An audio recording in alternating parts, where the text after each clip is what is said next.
Sunshine News Blast.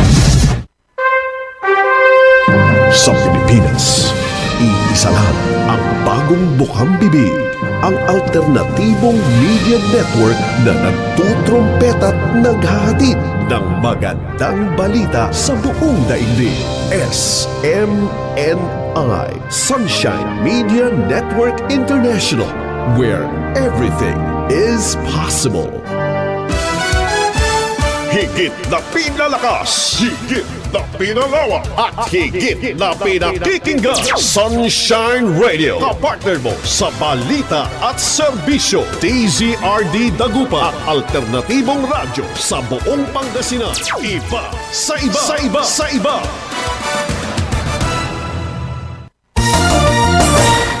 Kalayaan at katotohanan sa Sunshine Radio. Oras 12 minuto makalipas ang alas 6 ng umaga. Ang oras ay hatid sa inyo ng Flavon Pro at Immune Advance. SMNI Radio News Blast sa umaga. Mga balitang nag-aala ngayong umaga. SMNI Radio News Blast sa umaga. Mga nag-aalab na balita sa Pangasinan at Ilocos at sa buong Pilipinas. Mula sa DZRD 981 SMNI Radio News Center sa Dagupan City, narito ang inyong News Blasters. Headlines News Blast. Sa unang mga balita ngayong umaga sa Balita Regional, Project Belen, pinalalakas ang seguridad at koordinasyon ng mga barangay sa Dagupan. Headlines News Blast. Mayor Carl Christian F. Vega dumalo sa Drug-Free Workplace Program Orientation ng PIDEA. Headlines News Blast. At DOH pinaigting ang kampanya sa pag-iwas sa diabetes. Headlines News Blast. Walang beripikadong banta sa Lawak National High School ayon sa Lawak MPS. Headlines News Blast. At MHO manawag nagsagawa ng orientasyon para sa ligtas ng measles rubella immunization. Headlines News Blast. At MDRMO Santa Barbara isinagawa ang ikalawang araw ng SFAT training. Tinalakay ang first aid at bandaging techniques. Headlines News Blast. PNP DEG nakakumpiska ng 408,000 pesos sa halaga ng shabu sa Bolinao, Pangasinan at high-value individual arestado. Headlines News Blast. OWA Region 1 nagdao sa entrepreneurial training para sa mabalik OFW. Headlines News Blast. Bomba banta sa Bayambang National High School agad na resolba. Headlines News Blast. At para naman sa international news, mga ebidensya ng Unoy Ghost Projects sa Taguig isumite sa Ombudsman ayon kay Sator Lacson. Headlines News Blast. 25 billion pesos na flood control corruption na bawi na. At mas marami pang kaso laban sa matiwaling opisyal parating. Headlines News Blast. Ex-Speaker Romualdez pinasasagot na ng Ombudsman sa plunder, graft at money laundering complaints. Headlines News Blast. Unang bahagi na SLEX TR4 target buksan ngayong taon. Headlines News Blast. Marcos Jr. hiniling sa Kongreso na ipasa ang kanyang legislative priority. Headlines News Blast. At SONA ni PBBM kulang sa komprehensibong plano at detalye ng mga pulisya ayon sa political analyst. Headlines News Blast. At para sa Ronda News, DAR patuloy ang suporta sa mga benepisyaryo ng reformang agraryo ayon sa SONA ni PBBM. Headlines News Blast. Sports News, UST kampiyon sa 2026 Shakey's Collegiative and Invitationals at LeBron, formal ng miyembro ng 76ers. Headlines News Blast. Para sa ating showbiz news, SB19, opisyal na itinalaga bilang bagong tourism ambassadors ng Pilipinas at SB19 at BINI kabilang sa Billboard Philippines Mid-Year Top 10 Artists of 2026.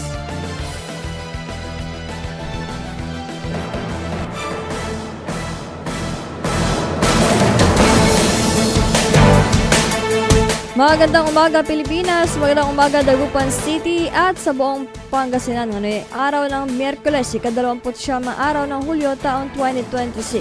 Ako po yung tagapagbalita, kapartner Vian Vergabinya. Huwag niyo pong kalimutan i-share at i-like ang DZRD 981 Integrated News, DZRD SMA Radio Digital, SMA News North Luzon at SMA Top News Luzon. DZRD Sunshine Radio Report! At para sa unang detalye natin balita regional, Project Belen, pinalalakas ang seguridad at koordinasyon ng mga barangay sa Dagupan. Alamin na balita niya mula kay partner Sheila. Balo ka pa Sheila. Mas pinalalakas pa ng pamalalungsod ng Dagupan sa pagtulungan ng Dagupan City Police o DCPO sa pamumuno ni City Director Police Lieutenant Colonel Arnold Solomon ang seguridad at kapayapaan sa lungsod sa pamamagitan ng Project Belen o Barangay Education and Law Enforcement Network. Layunin ng programa na higit pang palakasin ang kakayahan ng mga opisyal ng barangay, mga barangay worker at mga tanod bilang mga unang rumeresponde sa mga insidente sa kanilang komunidad. Nakiisa rin sa aktibidad sina National Police Commission Dagupan City Director Attorney Fidel De Vera, Values Life Coach Pastor Frederick Mariano at Kapitana Nancy Mores ng Bulusan, Kapitan Calvin Kayabyab ng Mamalingli, Kapitan Ferdinand Bangsal ng Salisay at ang Public Order and Safety Office. Binigyang diin na napakalaki ng responsibilidad ng mga barangay sa mabilis at maagap na pagtugon sa pangangailangan ng kanilang mga barangay, lalo na sa usapin ng kapayapaan at kaayusan. Ayon sa mga katuwang sa programa sa pamagitan ng mas matibay na ugnayan at sama-samang pagkilos ng lokal na pamalaan, kapulisan at mga barangay, mas maging epektibo ang pagpapatupad ng mga hakbang para sa kaligtasan at mas mabilis sa pagtulong sa mamamayan. Para sa Diyos at sa Pilipinas kong mahal, Sheila Balog ka partner mo sa balita at serbisyo. DZRD Sunshine Radio Report! Mayor Carl Christian F. Vega dumalo sa Drug-Free Workplace Program Orientation ng PIDEA. Alamin tan balita niya mula kay Perlerna Hernandez. Perlerna? Yes, kapartner, dumalo si Mayor Carl Christian F. Vega sa isinagawang Drug-Free Workplace Program Orientation ng Provincial Philippine Drug Enforcement Agency o PIDEA sa Tulagan Gym kahapon, July 28. Kasama ng alkalde ang mga kinatawan mula sa 15 barangay ng bayan ng Mapandan na nakibahagi sa naturang programa. Layunin ng oryentasyon na higit pang paigtingin ang kampanya laban sa ilegal na droga sa pamamagitan ng pagtataguyod ng mga drug-free workplace at drug-free na mga komunidad. Bahagi rin ito ng pagpapalakas ng ugnayan at koordinasyon ng PIDEA lokal ng pamahalaan at mga barangay upang maging mas epektibo ang pagpapatupad ng mga programa kontra droga. Ayon sa mga opisyal, mahalagang magtulungan ang lahat ng sektor upang mapanatili ang isang ligtas, disiplinado at maayos na pamayanan para sa kapakanan ng bawat mamamayan. Para sa Diyos at Pilipinas kong mahal, Lerner Hernandez, kapartner mo sa balita at serbisyo. DZRD Sunshine Radio Report! DOH pinaigting ang kampanya sa pag-iwas sa diabetes. Alamin tan balita niya mula kay John Velgas. John? Yes, kapartner, patuloy na hinihikayat ng Department of Health o DOH ang publiko na maging maagap sa pangangalaga ng kalusugan sa pamamagitan ng regular na pagpapasuri, maagang pagkonsulta sa doktor at pagpili ng mas malusog ng pamumuhay upang maiwasan ang diabetes at mga komplikasyon nito. Ayon kay Dr. Daniel Darius Aquino, pinuno ng Non-Communicable Disease Unit ng DOH Ilocos Center for Health Development, hindi lamang pagkain na matatamis ang sanhi ng diabetes. Ipinaliwanag niyang ang mga pagkain mayaman sa carbohydrates gaya ng kanin, tinapay, pasta, noodles, oats, root crops at gatas ay nagiging glucose sa katawan kaya mahalaga ang tamang dami ng pagkain. Dagdag pa niya, kabilang din sa mga salik na nagpapataas ng panganib sa diabetes ang kakulangan sa ehersisyo, paninigarilyo, pagbibip, labis na pag-inom ng alak at kulang sa tulog. Pinapayuhan naman ng DOH sa mga nasa hustong gulang na maglaan ng hindi bababa sa 30 minutong katamtamang ehersisyo araw-araw, magkaroon ng sapat na tulog, kumain ng balanseng pagkain na mayaman sa prutas at gulay at iwasan ang pagkain mataas sa taba, alat at mantika. Sa Ilocos Region, umaabot na sa 28,370 na nasa hustong gulang ang naitalang may type 2 diabetes noong 2025. Dahil dito, muling nananawagan ang DOH sa publiko na magpasuri ng regular, mamuhay ng mas malusog at gawing bahagi ng araw-araw na pamumuhay ang wastong pagkain at regular na pag-iihersisyo upang mabawasan ang panganib ng diabetes. Para sa Diyos at sa Pilipinas, kumahal Jan Velgas, kapartner mo sa balita at serbisyo. DZRD Sunshine Radio Report!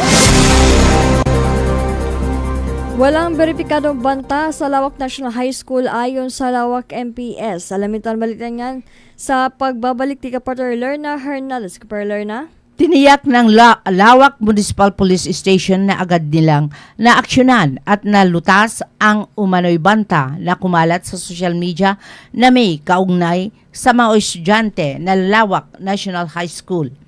Ayon sa pulisya, naging maagap ang koordinasyon ng Lawak Municipal Police Station, Local Government Unit ng Lawak, pamunuan ng paaralan, mga mag-aaral at iba pang mga stakeholders upang matiyak ang kaligtasan ng lahat. Sa isinagawang verifikasyon, sinabi ng pulisya na wala silang natukoy na beripikadong insidente ng karahasan na may kaugnayan sa kumakalat na Facebook post. Kasunod nito, nanawagan si Police Major Glenn M. Dulay, officer in charge ng Lawak Municipal Police Station, sa publiko na maging responsable sa paggamit ng social media at iwasan ang pagpapakalat ng hindi beripikadong impormasyon na maaaring magdulot ng takot at pangamba. Hinimok din ng pulisya ang sinuman na may nalalamang impormasyon tungkol sa mga posibleng banta sa kaligtasan ng publiko na agad itong iulat sa pinakamalapit na himpilan ng pulisya upang agad na maimbestigahan at maaksyonan. Muling tiniyak ng Lawak Municipal Police Station ang kanilang patuloy na pagbabantay upang mapanatiling ligtas, payapa at maayos ang mga paaralan at buong komunidad. Para sa Diyos at Pilipinas kong bahal, Lerna Hernandez, kapartner mo sa balita at serbisyo. Kapartner News Blast! Samantala, isinagawa ng Municipal Health Office or MHO ang isang oryentasyon para sa ligtas at epektibong pagpapatupad ng measles rubella immunization upang mapalawak ang kaalaman ng mga health workers at komunidad tungkol sa kahalagahan ng pagbabakuna sa mga bata.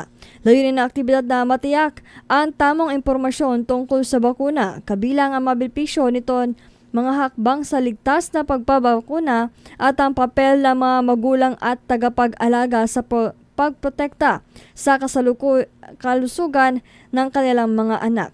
Binigyan din ng MHO na ang bawat bakunang na ibibigay ay malaking hakbang upang maiwasan ang pagkalat ng mga sakit na maaaring magdulot ng komplikasyon sa mga bata sa pamamagitan ng patuloy na pagbabakuna na pangangalagaan hindi lamang ang kalusugan kundi pati ang kinabukasan at mga pangarap ng bawat batang Manawagenyo. Hinimok naman ang mga magulang na makiisa sa mga programa ng lokal na pamahalaan sa kalusugan at tiyak kompleto ang bakuna ng kanilang mga anak upang mapanatili ang ligtas at malusog na komunidad. DZRD Sunshine Radio Report! MDRMO Santa Barbara isinagawa ang ikalawang araw ng SFAT training o tinalakay ang first aid at bandaging techniques. Alam ito na balita niya sa pababalik ni Kaparo Sheila. Balo, Kaparo Sheila. Ipinagpatuloy ng Disaster Risk Reduction and Management Office o DRMO Santa Barbara ay kalawang araw ng kanilang pagsasanay sa pamamagitan ng Standard First Aid Training kahapon Hulyo 28. Sa kanaturang pagsasanay, mas pinalakas makalahok ang kanilang kaalaman tungkol sa wastong pagbibigay ng first aid at tamang pagtugon sa iba't ibang sitwasyong pang-emergency. Sa pamamagitan ng lecture session, tinalakay ang mahalagang hakbang upang makapagbigay ng agarang tulong sa mga nangangailangan bago pa man dumating ang mga medical responders. Matapos ang talakayan, isinagawa ang hands-on demonstration at practical na pagsasanay sa iba't ibang bandaging techniques. Dito ay natutunan ng mga kalahok ang tamang paraan ng pagbabalot ng sugat, paglalagay ng benda at paggamit ng angkop na pamaraan depende sa uri ng pinsala. Layunin ng aktibidad na mahigit pang mapalakas ang kahandaan at kakayahan ng mga kalahok sa pagtugon ng emergency situation, lalo na sa panahon ng sakuna at hindi pa inaasang pangyayari. Sa patuloy na pagsasanay ng DRMO Santa Barbara, pinapalakas ang kakayahan ng mga mamayan at responders upang makapagbigay ng mabilis, wasto at epektibong paunang lunas sa oras ng pangangailangan. Para sa Diyos at sa Pilipinas kong mahal, Sheila Balog, kapartner mo sa balita at serbisyo. DZRD Sunshine Radio Report! PNP DEG nakakumpiska ng 408,000 pesos halaga ng shabu sa Bolinao, Pangasinan at high-value individual arestado. Alamin tayo ng balita niyan, Malay Kaparjan, Vel Kasparjan. Yes, kapartner, isang high-value individual ang naaresto matapos magsagawa ng operasyon ang Philippine National Police Drug Enforcement Group o PNP-DEG sa Barangay Luciente 1.0, Bolinao, Pangasinan. Ayon sa PNP-DEG, isinagawa ang operasyon noong Hulyo 27 mula alas 11:21 ng umaga hanggang alauna 5 ng hapon sa bisa ng search warrant number 28-2026. Pinangunahan ang operasyon ng Special Operations Unit ng PNP-DEG sa ilalim ng pamumuno ni Police Lieutenant Colonel Radino Belli, Officer in charge sa Commander ng PNP-DEG SOU-1. Katuwang ang iba pang unit ng kapulisan at mga ahensya ng pamahalaan gaya ng PDEA Pangasinan. Nasamsam mula sa suspect ang tinatayang 60 grams ng hinihinalang shabu na may kabuwang standard drug price na aabot sa 408,000 pesos. Dinala mga nakumpiskang ebidensya sa tanggapan ng PNP-DEG Special Operations Unit 1 sa Lingayen, Pangasinan para sa dokumentasyon at wastong disposisyon, habang ang nakumpiskang droga ay isinailalim naman sa pagsusuri ng Provincial Forensic Unit. Para sa Diyos at sa Pilipinas, kumahal Jan Velgas, kapartner mo sa balita at serbisyo. DZRD Sunshine Radio Report! OWA Region 1, nagdaos entrepreneur training para sa mga balik OFW. Alamin tayo balita niyan, Malay Kaparshila Balog, Kaparshila. Isang mahalagang hakbang para matulungan ang mga nagbabalik na overseas Filipino workers o OFWs na makapagsimula ng sariling kabuhayan ang isinagawa ng Overseas Workers Welfare Administration o OWA Regional Welfare Office Region 1. Sa pagtulungan ng satellite office nito sa Eastern Pangasinan, nagsagawa ang OWA Entrepreneurial Development Training o EDT para sa mga aplikante na balik Pinas, Balik Hanap Buhay Program. Sa naturang pagsasanay, tinuruan ng makalahok ng mapangunahing kaalaman sa pagnenegosyo, kabilang ang paggawa ng business plan at wastong pamahala ng pananalapi. Ayon sa OWA, mahalagang bahagi ang pagsasanay sa paghanda ng benepisyaryo upang makabuo ng sustainable livelihood proposal na magsisilbing gabay sa pagtatayo ng kanilang sariling negosyo matapos ang kanilang pagbabalik sa bansa. Sa pamamagitan ng Balik Pinas, Balik Hanap Buhay Program, layunin ng OWA na matulungan ang mas maraming balik OFW na magkaroon ng matatag, produktibo at pangmatagalang pinagkakakitaan sa kanilang komunidad. Para sa Diyos at sa Pilipinas kong mahal, Sheila Balog, kapartner mo sa balita at serbisyo. DZRD Sunshine Radio Report! At para sa huling balitang regional, bomba banta sa Bayambang National High School agad na resolba. Alamin tayo balita niya, Malay Parjan, Valks Parjan. Yes, kapartner, agad na naaksyonan ng PNP Bayambang ang bomb threat na natanggap ng Bayambang National High School nitong Hulyo 28. Ayon sa ulat, dakong alas 6 ng umaga nang makatanggap ang paaralan ng minsay sa pagbabanta sa kanilang opisyal na Facebook page na agad namang inireport sa pulisya. Sa panguna ni Police Lieutenant Colonel Romel Bagsik, Chief of Police ng Bayambang, mabilis na rumisponde ang mga tauhan ng PNP Bayambang kasama ang Provincial Explosive Ordnance Disposal na K9 Unit o PICO EOD K9 upang magsagawa ng BAMA sweep at inspeksyon sa buong paralan. Kasabay nito, nagsagawa ng investigasyon ang mga otoridad na nagresulta sa pagkakakilanlan sa isang minor de edad na pinaghihinalaang nagpadala ng mensahe. Kusang loob itong nagtungo sa impilan kasama ang kanyang ama at isang opisyal ng barangay at inamin ang pagpapadala ng naturang pagbabanta. Nakipagdialogo rin si Bayambang Mayor Nena Jose Kiambao na sa minor de edad at sa kanyang pamilya upang ipaliwanag ang bigat ng ginawa nitong aksyon. Ang minor de edad ay inilagay sa kustodiya ng PNP Bayambang bilang Child in Conflict with the Law o CICL at isinailalim sa kaukulang proseso alinsunod sa Republic Act 9344. Sa loob lamang ng 3 oras, matagumpay na natugunan ng PNP Bayambang ang insidente at tiniyak ang kaligtasan ng mga mag-aaral, guro at buong komunidad ng nasabing paaralan. Para sa Diyos at sa Pilipinas kumahal, Jan Velgas, kapartner mo sa balita at serbisyo. DZRD Sunshine Radio Report! Mga ebidensya ng Manoy Ghost Project sa Taguig isinumite sa Ombudsman ayon kay Senator Lacson. Alam itang balita niya Malek Pershina Torno. Sa Office of the Ombudsman na ang mga ebidensyang nakalap ng tanggapan ni Senator Ping Lacson kaugnay ng Manoy Ghost Flood Control Project sa Taguig. Ang Taguig ay tinuturing na baluarte ni Senate Minority Leader Alan Peter Cayetano. Sa isang pahayag, sinabi ni Senator Lacson na sapat na umano ang mga nakalap na ebidensya para sa posibleng pagsasampa ng kasong plunder, malversation at graft. Ayon pa kay Senator Lacson, naiiba umano ang uri ng mga irregularidad sa mga proyekto sa Taguig kumpara sa mga naunang naidokumentong anomalya sa Bulacan. Dagdag pa niya, umabot umano sa 14.4 billion pesos ang halaga ng infrastructure project sa Taguig mula 2020 hanggang 2025. Sabi pa ng senador na magpapatuloy ang kanyang tanggapan sa pangangalap at pagsusumite ng iba pang ebidensya sa Office of the Ombudsman. Nagbigay naman ng reaksyon si Senate Minority Leader Alan Peter Cayetano sa isinagawang pagsusumite ng ebidensya ni Lacson sa Office of the Ombudsman. I was just informed na may final si Senator Panfilo Lacson sa Ombudsman. I welcome that because in the same manner that I tell everyone that kailangan ng accountability, same din naman. Ang sabi ko lang naman, sa tamang venue, tamang panahon, and yun nga, para makatutok kasi malaman natin kung ano talaga accusation. Honestly, nagulat ako na i-compare sa Bulacan kasi napakalayo. Witness ang buong kababayan namin sa Taguig at lahat ng nagiging bisita ang produkto ng good governance. Sa kanyang Facebook Live ditong Martes, nanawagan si Cayetano sa publiko na mag-ingat sa umunoy mga malicious accusations. But at sabi ko nga po sa inyo, di ba? Hate the sin, love the sinner. Dagdagan ko pa po. Love the sinner, hate the sin, destroy the sindikato. Yan. Kasi minsan pag may sin, ikaw lang. Minsan, marami na, sindikato na yon. So, yun ang gagawin natin.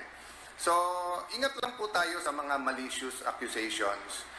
Alam niyo ba kung anong malicious? Malicious is mali, meaning wrong, pero delicious. Ibig sabihin, masarap pakinggan. Kaya malicious, di ba? So, of course, from my point of view, kung from his point of view, he thinks valid yung accusation, then I'll respect that. But from my point of view, it's malicious because nga, hindi ko alam kung ano exactly at bakit ganun ang accusation. Samantala, sinabi naman ni Senator Erwin Tulfo, Chairman ng Senate Blue Ribbon Committee, na ipauubayan na nila sa Office of the Ombudsman ang investigasyon kaugnay ng Manoy Ghost Project sa Taguig City. Hindi na makikialam ang kanyang komite sa isinampan ni Lacson sa Ombudsman. Yung kay Senator Ping po, choice niya po yun. Alam nga ba naman, agawin ho namin sa Ombudsman, nasa Ombudsman na po yun. So, hindi ho kami papakialaman ho namin. Yung kay Senator Ping siguro, baka nagmamadali siya, kaya gusto niyang diretsuhin na po sa Ombudsman. Gayunman, sinabi ni Tulfo na bukas ang Blue Ribbon Committee kung nanaisin nilang imbitahan ang dating alkalde ng Taguig na si Lino Cayetano. Makikipagpulong din umano siya kay Senator Lacson kaugnay ng mga dokumentong maaaring isumite sa komite.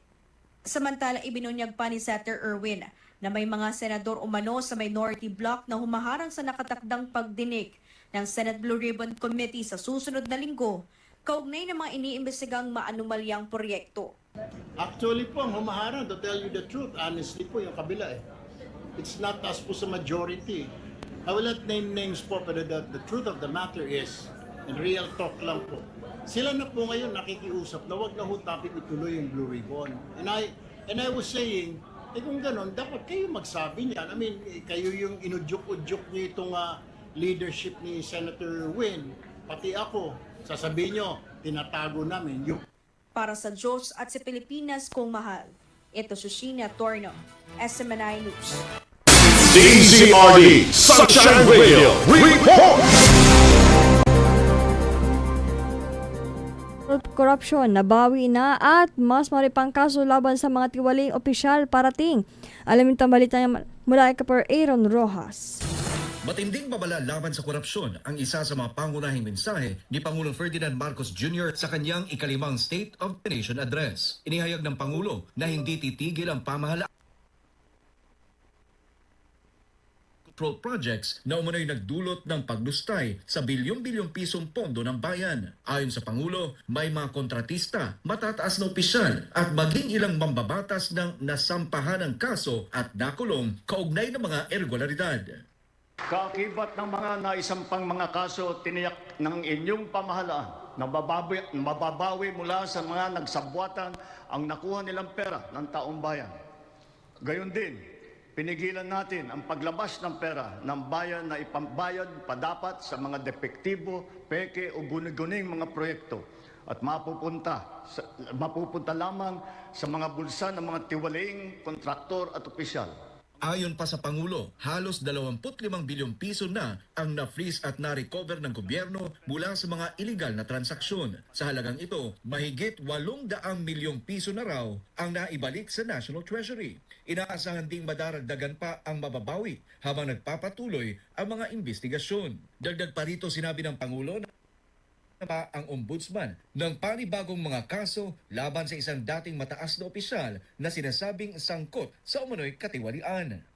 At dumating na tayo sa punto na ayon sa ombudsman ay malapit na ang paghain ng patong-patong na kaso labang sa dating speaker.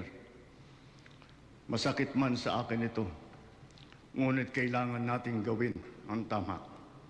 Giit ng Pangulo ang mga pondong nababawi ng pamahalaan ay hindi lamang ibabalik sa kaban ng bayan. Anya, ilalaan ang mga ito sa mga programang direktang makikinabang ang publiko, kabilang ang ayuda, serbisyong pangkalusugan, edukasyon at iba pang mahalagang proyekto. Ayon sa administrasyon, bahagi ito ng pagsusulong ng pananagutan at pagpapanumbalik ng tiwala ng publiko sa pamahalaan. Lahat ng mababawi mula sa mga sangkot na tiwali ay agad ibabalik sa kaban ng bayan. Ipinapaubayan na natin ang pag-uusig sa ombudsman.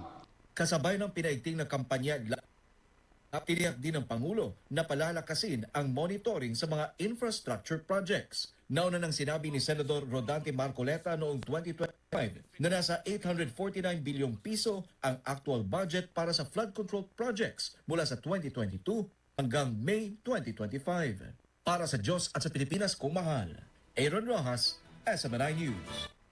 DZRD Sunshine Radio Report! Ex-Speaker Romualdez pinasasagot na ng ombudsman sa plunder, graft at money laundering complaints. Alam mo ang balita niya mula kay Margot Gonzalez. Sa kanyang State of the Nation Address o SONA nitong Lunes, sinabi ni Pangulong Ferdinand Marcos Jr. na nagpapatuloy ang investigasyon ng pamahalaan sa umano'y flood control scandal. Pinanggit din ng Pangulo na ayon sa Office of the Ombudsman, malapit ang kaso laban sa kanyang pinsan na si dating House Speaker Martin Romualdez. Dumating na tayo sa punto na ayon sa Ombudsman ay malapit na ang paghain ng patong-patong na kaso laban sa dating Speaker. Masakit man sa akin ito, ngunit kailangan nating gawin ang tama. Hindi ako pangulo ng aking pamilya. Hindi ako pangulo ng aking kaibigan. Agad namang dumipensa si Romualdez at iginiit na wala siyang nilabag na batas at handa raw niya itong patunayan. Kinilala naman ng Office of the Ombudsman na naging pahayag ng Pangulo at nagpasalamat na hinayaan umano nitong malayang gampanan ng tanggapan ang mandato nitong magsagawa ng investigasyon at sundan ang ebidensya saan man itong mantong, kabilang na ang case build-up laban kay dating House Speaker Romualdez. Ayon kay Assistant Ombudsman Miko Clavano, naglabas na ang kanilang preliminary investigation team ng kautusan kay Romualdez at sa iba pang respondents na magsumite ng count affidavit kaugnay na mga reklamong plunder, graft at money laundering. Sa oras na matanggap nila ang order, meron silang 15 araw upang magsumite nilang counter affidavit. Kabilang sa mga aligasyon laban kay Romualdez ang umano'y pagtanggap ng kickback o perang inihatid ng mga dating sundalo. Si Senador Rodante Marcoleta na nauna pang nakasuhan kaysa kay Romualdez, negatibo ang naging pahayag sa Pangulo. Isa sa mga pinuna ng Senador, hindi direktang pagbangkit ng Pangulo kay Romualdez bilang dating House Speaker na malapit na umunang pagkasuhan ng Ombudsman. Dapat ba yung malapit ng sampahan, hindi man lang binanggit ang pangalan kung sino yung former speaker. Maraming former speaker. So, yung ba ang inaasahan ninyo na sasabihin lang? Kasi talagang dapat nating talaga ang punot-dulo ng pangyayaring ito. Ngayon, kung halimbawa ito'y napakalaking mensahe para sa ating bansa, dapat lang ba ganun lang sila? Ito ang pinakamalaking pagnanakawan sa ating kabangbayan. Hindi ba higit doon ang dapat na inaasahan nating lahat? Lalo na kayo sa media, kayo po ginagamit ng ating mamamayan para malaman nila ang nagaganap. Ano ibig sabihin ng SONA? Pagtalakay sa kabuuan.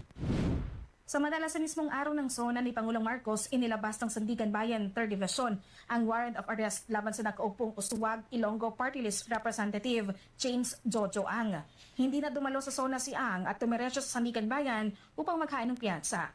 Ayon sa Clerk of Court ng Sandigan Bayan 3rd Division, voluntaryong sumuko ang kongresista noong hapon ng Lunes, July 27, 2026. Naglagak siya ng 90,000 pesos na piyansa para sa isang bilang ng kasong graft. Wala nang iba pang akusado sa naturang kaso. Nag-ugat ng graft case laban kay Ang sa isang kontrata ng isang korporasyon sa Department of Public Works and Highways o DPWH na nagkakahalaga ng mahigit 5.9 million pesos. Ayon sa reklamo, may 500 shares of stock umano ang kongresista sa naturang korporasyon. Ayon sa Ombudsman, labag sa ligang batas ang pagkakaroon ng sinamang miyembro ng Kongreso ng pinansyal na interes sa mga proyekto o kontrata ng pamahalaan.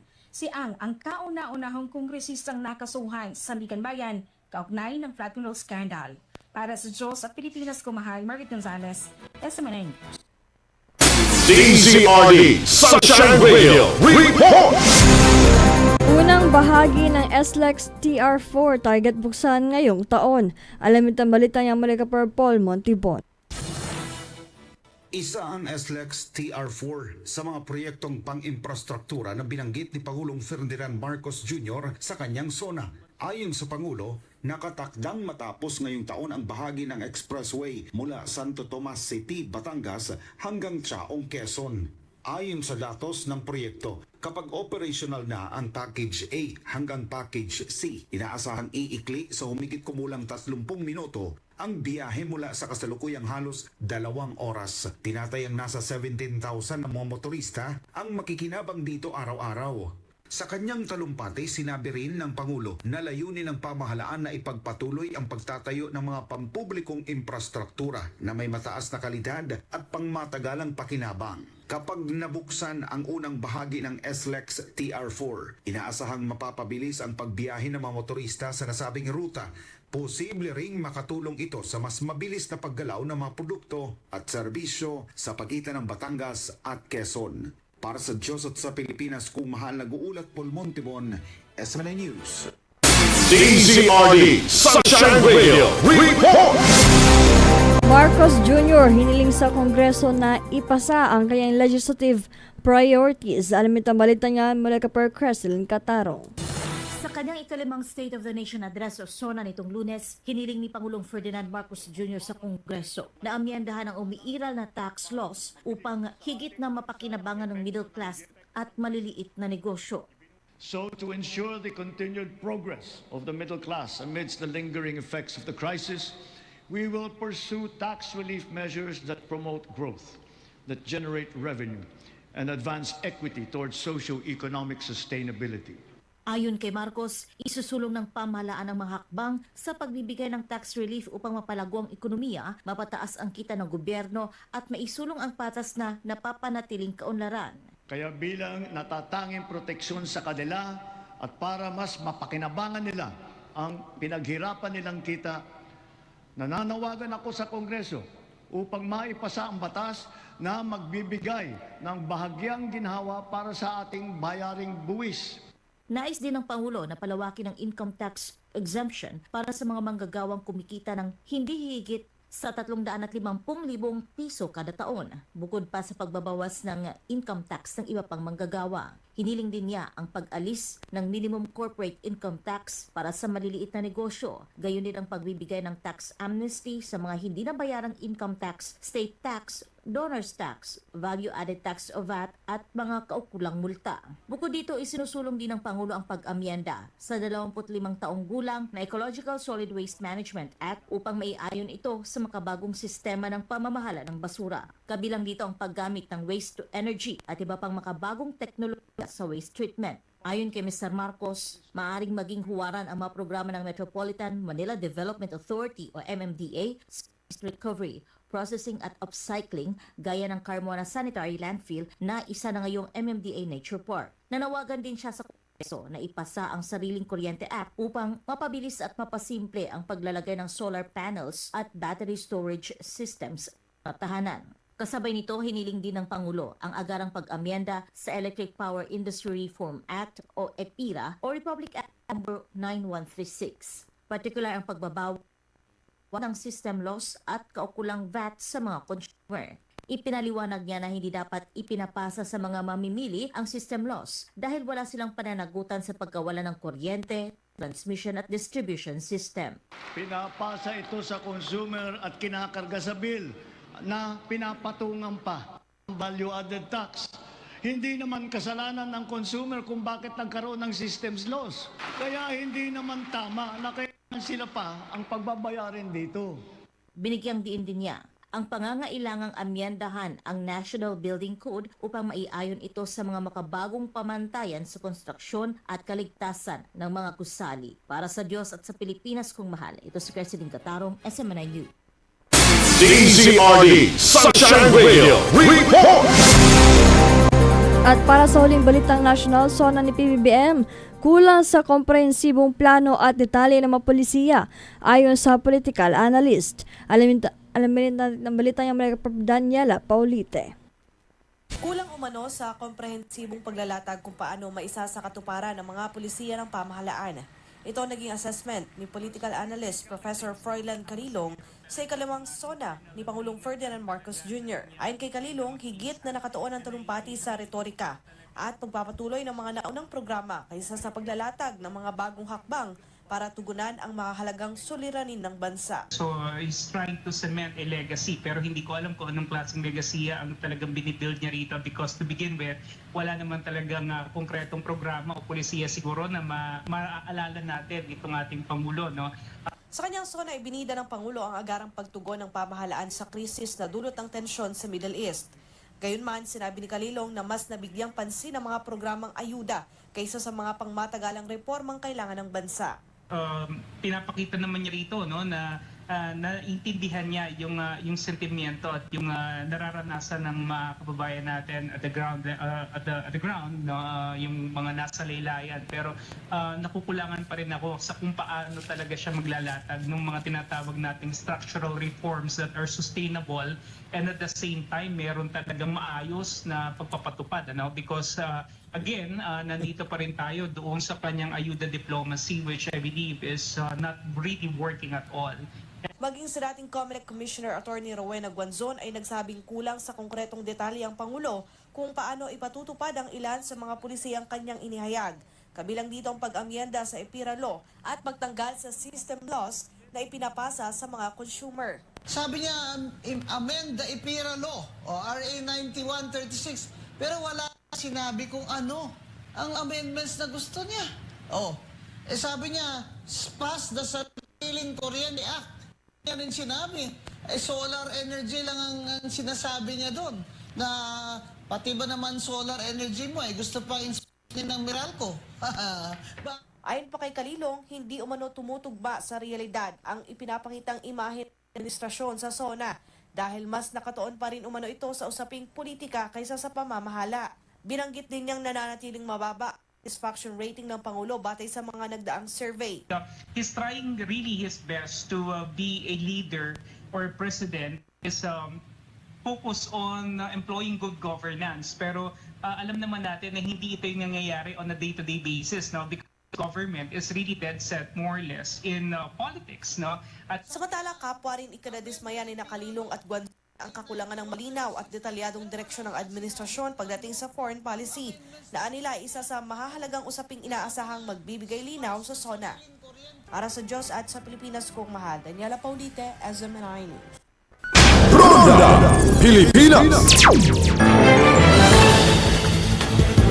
Dar, patuloy ang suporta sa mga benepisyaryo ng reforma agraryo ayon sa SONA ni PBBM. Alam ito ang balita yung Malika Perjan, Vargas Perjan. Yes, muling pinagtibay ni Pangulong Ferdinand Marcos Jr. sa kanyang 2026 State of the Nation Address sa SONA. Patuloy na suporta ng pamahalaan sa mga benepisyaryo ng reformang agraryo sa pamamagitan ng mga programa ng Department of Agrarian Reform o DAR. Ayon sa Pangulo, patuloy na ipapatupad ng DAR ang mga proyektong magpapalakas sa sektor ng agrikultura, kabilang ang pagpapatayo ng mga infrastruktura, pamamahagi ng mga makinaryang pangsakahan, pagpapalawak ng sistemang pang-irigasyon at pagbibigay pautang sa mga magsasaka. Binigyang diin din na hindi lamang pamamahagi ng lupa ang layunin ng reformang agraryo, kundi pagbibigay ng sapat na suporta at serbisyo upang mapataas ang ani, kita at kabuhayan ng mga agrarian reform beneficiaries. Samantala, tiniyak naman ng Department of Agrarian Reform ang patuloy na paghahatid ng mga programang magbibigay ng mas maraming oportunidad sa mga benepisyaryo bilang bahagi ng layunin nitong makabuo ng isang mas produktibo, matatag at masaganang sektor ng agrikultura sa bansa. Para sa Diyos at sa Pilipinas kumahal, Jan Velgas, kapartner mo sa balita at serbisyo. Sports News Blast. UST, kampiyon sa 2026 Shakey's Collegiative Invitationals at Lebron, formal na miyembro ng 76ers. Alam niyo ang balita ng Carlo de la Peña. Blazers ang unang set, mabilis na bumawi ang Golden Tigers sa tuluyang kontrolin ng laban upang makumpleto ang malinis na 7-0 na kampanya sa torneo. Pinangunahan ni Regina Jurado at Tournament MVP Angge Poyos ang UST sa panalo, habang nag-ambag din sina Kim Rubin at Blessing Unekwe upang maangkin ng Espanya-based squad ang kanilang unang titulo sa torneo. Sa panig ng St. Benilde, nanguna sina Camila Bartolome at Mary Grace Borromeo, ngunit hindi na napigilan ang pagbangon ng UST matapos ang unang set. Samantala, lumagda ang 4 na beses na NBA champion sa 2 taong kontrata sa Philadelphia 76ers, kung saan makakasama niya sina Joel Embiid, Tyrese Maxey at VJ Edgecombe sa hangaring maibalik ang koponan sa kampyonato. Sa edad na 41, papasok si James sa kanyang 24th season sa NBA bilang all-time leading scorer ng liga. Noong nakaraang season, nagtala siya ng average na 20.9 points, 7.2 assists at 6.1 rebounds sa 60 laro. Target ni James na tulungan ang Philadelphia na wakasan ang matagal nitong paghihintay sa kampyonato matapos huling magkampiyon ang Sixers noong 1983. Para sa Diyos at sa Pilipinas kung mahal, Carlo de la Peña, SMNI News. Showbiz News Blast. SB19, opisyal na italaga bilang bagong tourism ambassadors ng Pilipinas. At SB19 at BINI, kabilang sa Billboard Philippines Mid-Year Top 10 Artist of 2026. Alamin ang balita niya mula kay Andrea Santos. Makakasama ng Kings of P-Pop SB19 ang BINI bilang pinakabagong tourism ambassadors ng Pilipinas na magtataguyod ng kultura, musika at magagandang tanawin sa bansa. Layunin ng pakikipagtulungan ito na gamitin ang global influence ng dalawang grupo upang ipakilala ang Filipino culture sa buong mundo. Kasunod ng kanilang successful concerts at international collaborations, patuloy na gumagawa ng kasaysayan ng SB19, kabilang na ang kanilang upcoming performances sa Grammy Museum, Major League Baseball, Lollapalooza 2026 at iba pang malalaking kaganapan sa US at Japan. Pinalalakas naman ng Department of Tourism ang kanilang kampanya sa pamamagitan ng pagkuha sa SB19 at BINI kasama ang iba pang local at international artists upang gamitin ang impluwensya ng OPM at P-pop sa pagtataguyod ng turismo ng bansa. Samantala, pasok ang SB19 sa rank number 6 at BINI sa rank number 9 bilang natatanging idol groups sa Billboard Philippines Top 10 Artists of 2026 so far. Ang mid-year ranking na ito ay nakabase sa kabuuang streaming, sales figures, chart performance at cultural impact ng mga OPM acts sa unang kalahati ng taon. Nakamit ang SB19 at BINI ang kanilang mga pwesto sa tulong ng matataas na streaming at sales, pati na rin sa pamamayagpag ng kanilang mga kanta sa highest charting P-pop songs list ng Billboard Philippines. Ang parangal na ito mula sa Billboard Philippines ay nagpapatunay ng P-pop ay may malaking impluensya sa OPM at mainstream music industry. At yan muna ang hatid namin sa inyo na Showbiz News. This is Andres Santos, ang inyong citizen correspondent, bringing you the latest showbuzz.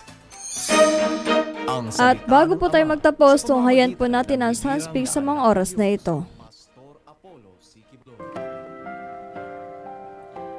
Magkakaroon lamang ng kapayapaan kapag ikaw ay tumingala sa Kanya.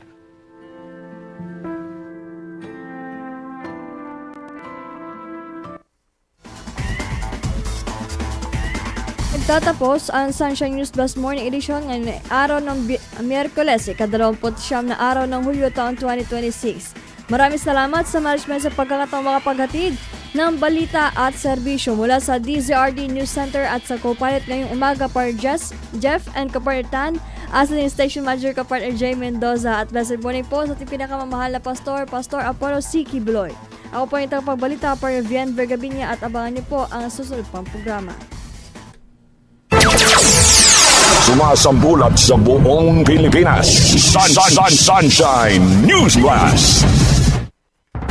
Sumainyo ang mga nag-aalab na mga balita sa SMNI Radio News Blast. Samahan kami muli sa paghahatid ng mga balita sa loob at labas ng bansa para sa Diyos at sa Pilipinas nating mahal.